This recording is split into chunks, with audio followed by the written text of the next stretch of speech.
Assalamualaikum warahmatullahi wabarakatuh. Salam sejahtera bagi kita semua.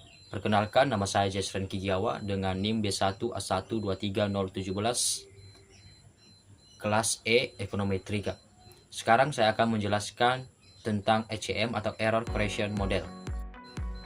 Dari jumlah yang saya ambil mengenai analisis faktor-faktor yang mempengaruhi permintaan uang di Provinsi Bali menggunakan pendekatan Error Correction Model.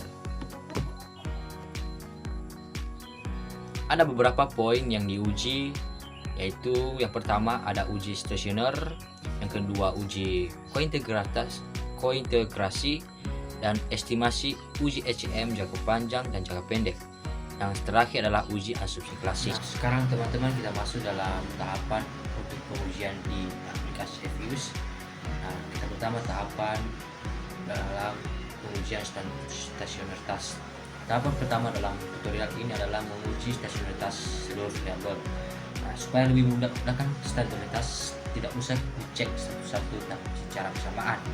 Nah, caranya pada work file ECM, blok semua dulu variabel yang ingin digunakan, klik kanan, lalu pilih open, baru pilih unscroll. Nah, setelah itu akan muncul tampilan seperti gambar samping ini. Nah, selanjutnya pada Windows baru klik Files Unit Root Test dan kemudian akan muncul Windows dengan nama grup Unit Root Test. Nah, seperti digambar di bawah ini.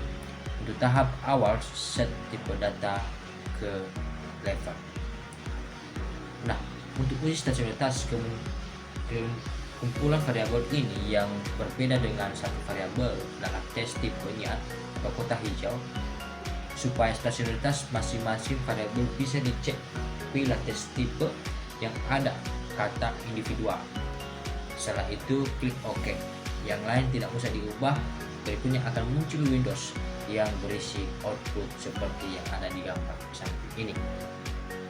Bagian yang perlu diperhatikan adalah kolom probability yang posisinya paling bawah, output, karena hasil pengujian yang diinginkan adalah seluruh variabel tidak stasioner pada level nilai probabilitas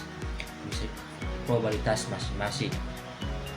Variabel harus lebih besar dari alfa yang ditetapkan. Misalnya kita pakai alfa 0,05 karena semua nilainya memang lebih besar dari 0,05. Semua variabel tidak ada yang stasioner pada level dan penerapan metode ECM. Boleh dilanjutkan. Selanjutnya kita masuk dalam pengecekan integritas. Nah, caranya adalah mengenerate variabel baru yang nilainya sama dengan variabel reset. Misal kita buat variabel baru tersebut dengan nama res menggunakan perintah seperti gambar yang ada di samping, lalu klik enter. Variabel baru dengan nama res tersebut kemudian kita uji stasioneritasnya seperti pada langkah pertama, klik kanan di variabelnya, open, terus di Windows baru pilihlah view, terus klik Unit Root Test, pilih tipe data level, lalu klik OK. Apabila kolom probabilitas berisi nilai di bawah alfa 0,05, maka kita bisa dilanjutkan ke estimasi persamaan selanjutnya.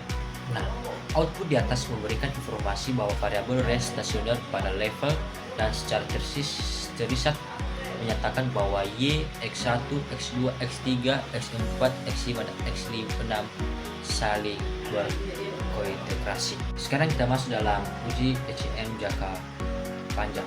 Nah, teman-teman, kita kembali ke work life ECM, blok balik lagi semua variabel, pilih open, terus klik as equation. Setelah itu akan muncul window tempat kita mengisi persamaan. Tulis persamaan persis seperti gambar ada di samping ini. Pilih yang lain tidak perlu diubah. Setelah tulis persamaan langsung klik OK. Berikutnya akan muncul output yang berisi estimasi dari koefisien tiap variabel bebas. Perhatikan nilai-nilai signifikasi yang dilingkari pada gambar yang ada di samping saya.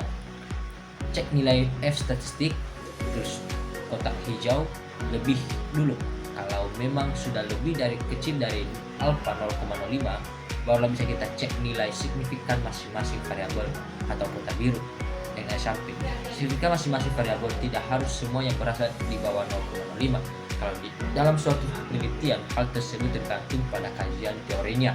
Namun apabila nilai probabilitas suatu variabel bebas berada di bawah 0,05, maka variabel bebas tersebut dikatakan berpengaruh terhadap variabel terkaitnya. Selanjutnya itu dalam jangka pendek. Dalam pengujian jangka pendek, caranya munculkanlah lagi Windows untuk memasukkan persamaan dengan memilih estimation equation yang ada pada menu Quick atau paling atas. Setelah itu akan muncul tampilan seperti yang ada di samping saya. Karena variabel Y, X1, X2, X3, X4, X5, dan X6 stasioner pada diferensi pertama, gunakan transformasi variabel-variabel tersebut ke bentuk diferensi pertama dalam persamaan jangka. Jangan lupa juga menyertakan variabel res min 1 yang merupakan residual pada tahun sebelumnya. Tuliskan persamaan persis seperti pada kotak merah gambar di atas, lalu klik OK.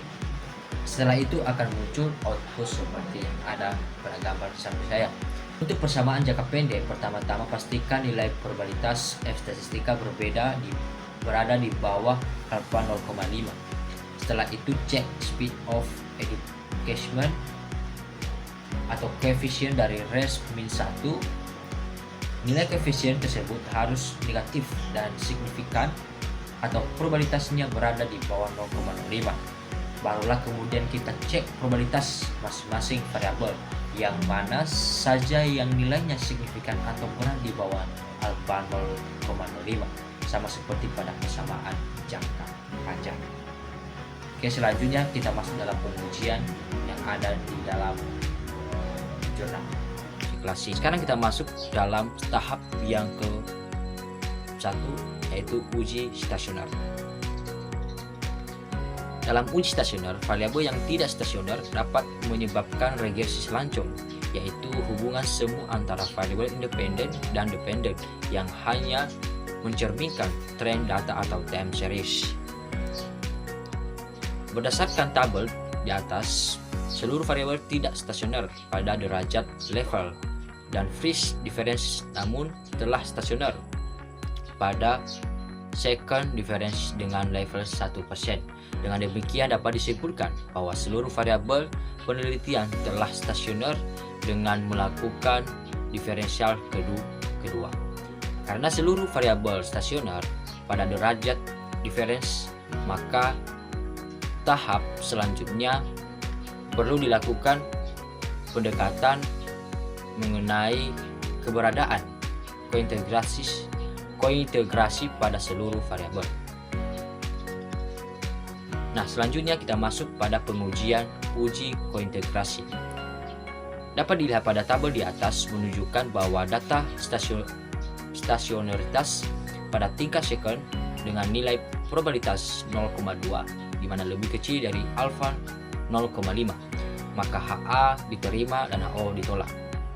Maka bisa disimpulkan bahwa EC atau stasioner pada tingkat diferensiasi kedua, yang berarti terdapat kointegrasi dan analisis analisis data dengan ECM dapat dilanjutkan dan dapat disimpulkan terdapat hubungan jangka panjang. Nah, yang ketiga itu adalah estimasi ECM jangka panjang. Dari tabel di atas menunjukkan dalam jangka panjang PDRE mempengaruhi inflasi, dan dalam tabel estimasi jangka panjang maka dapat diperoleh persamaan regresi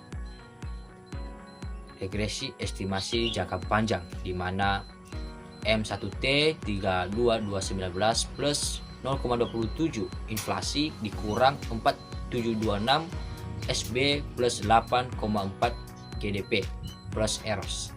Selanjutnya, uji jangka pendek. Dari tabel di atas menunjukkan bahwa dalam jangka pendek bukan PDRP yang mempengaruhi inflasi, melainkan ECT minus 2 karena di bawah prop 0,05 atau bisa dikatakan signifikan. Sekarang kita lanjut dalam uji asumsi klasik. Yang pertama adalah uji normalitas. Dalam uji normalitas dilakukan untuk mengetahui apakah normal atau tidaknya faktor gangguan yang dapat diketahui melalui uji JB test. Uji ini menggunakan hasil estimasi residual dan chi-square probabilitas distribution. Hasil uji normalitas dapat dilihat pada tabel berikut atau gambar berikut. Pada tabel berikut menunjukkan bahwa uji normalitas berdasarkan tabel diketahui bahwa hasil JB test angka probabilitas 0,5 lebih besar dari 0,5, maka HO diterima. Hal ini dapat disimpulkan bahwa model empiris yang digunakan mempunyai residual atau error trend yang berdistribusi normal. Yang selanjutnya adalah uji autokorelasi. Dalam uji autokorelasi merujuk pada korelasi antara jumlah observasi yang berbeda waktu atau time series atau ruang cross-sectional yang mencerminkan adanya hubungan antara satu variabel gangguan dengan variabel gangguan lainnya dalam metode OLS. Menunjukkan dalam tabel di atas nilai probe sebesar 0,09 atau lebih besar dari 0,5, maka HO diterima dan disimpulkan tidak terjadi autokorelasi. Dari hasil LM test pada tabel menunjukkan besarnya nilai probabilitas OBS R square adalah 0,09, lebih besar dibandingkan dengan 0,5. Hal ini menunjukkan bahwa model yang diestimasi tidak mengandung korelasi parsial atau autokorelasi antara faktor pengganggu atau error trend. Nah, selanjutnya adalah uji multikorelasi. Untuk memastikan dapat dilakukan uji dengan metode FIF atau Variance Inflation Factor. Suatu model dikatakan bebas multikorelasi jika nilai FIF lebih kecil dari 10. Hal ini dapat dilihat pada tabel menunjukkan bahwa nilai FIF dari korelasi variabel bebas juga tidak ada yang melebihi 10. Nah, dengan demikian disimpulkan bahwa antara variabel bebas tidak terjadi multikolinearitas. Nah, selanjutnya kita masuk dalam heterokedastisitas. Nah, untuk memastikan dapat dilakukan uji heterokedastisitas suatu model dikatakan bebas heterokedastisitas jika nilai probe lebih kecil dari 0,5. Nah, hal ini dapat dilihat pada tabel menunjukkan bahwa nilai probabilitas CHI squares 0,8 di mana lebih besar dari 0,05. Dengan demikian disimpulkan bahwa antara variabel bebas tidak terjadi multikolinearitas. Itulah pengujian yang dilakukan dalam jurnal analisis faktor-faktor yang mempengaruhi permintaan uang di Provinsi Bali menggunakan pendekatan error correction model atau EC.